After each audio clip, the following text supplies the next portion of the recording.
मैदान में ताल ठोके बदे बुलावत चाहता नहीं हम लखनऊ के शान शिखा भदौरिया जी का। तो आए शिखा जी। देखिए शिखा जी, अब मामला जो है ना बड़ा जो है मतलब लड़ाई वाला हो गया है। टक्कर तो देनी एक पड़ी। से एक जो है ना लोग जो है ना गीत रख ले बाण कहा जो है ना गौरव। सीमा जी, टक्कर वाली बात आपने कर दी है तो टक्कर तो नहीं कहेंगे, बट हाँ सुरों का संग्राम चल रहा है तो थोड़ा सा रंग तो दिखाया ही जाएगा अवध का। क्या बात है। अब गोरखपुर से बचपन देखा सबने, ब्रज से सबने तकड़ी भी खरीद ली है ना, और बनारस से अहिरे दादा हो ही गया है। तो अब हमारी बारी है ना। और अवध वाले भाई बहुत भावनात्मक होते हैं, बहुत इमोशनल होते हैं। हमारे यहाँ पूरा महीना सावन का होता है। चूड़ी सुहाग कितना मायने रखता है और मायका मायने रखता है। मायके के यहाँ एक रंग को भाभी का, पिता का, भाई का, माँ का, सबका प्यार इस गाने में दिखेगा।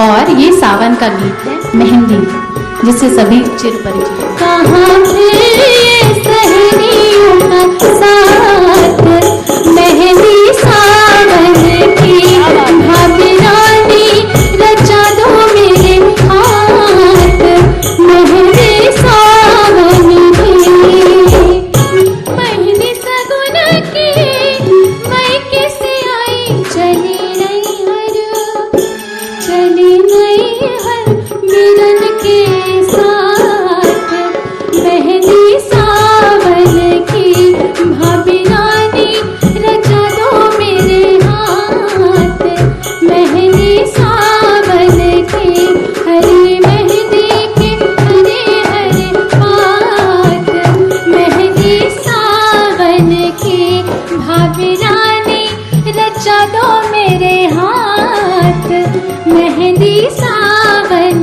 की, मेहंदी सावन की, मेहंदी सावन की।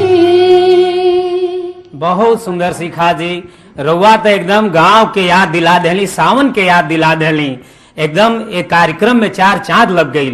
और रुआ देखी सावन के गीत रख ली और साथे साथ हरी हरी साड़ी भी सावन का पूरा एकदम तैयार होके आयल बनी। वाकई बेटी जो इस उम्मीद में रहती है पूरे साल, सावन आएगा तो मायके जाएंगे, सावन आएगा तो भाई लेने आएगा, सावन आएंगे तो माँ बाबू से मिलने जाएंगे। इस प्रथा को बिल्कुल जिंदा रखिए।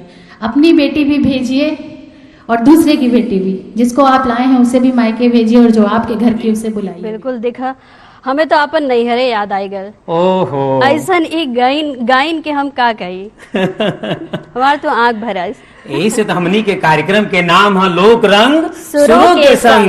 एजा गांव के बात होखेला, परंपरा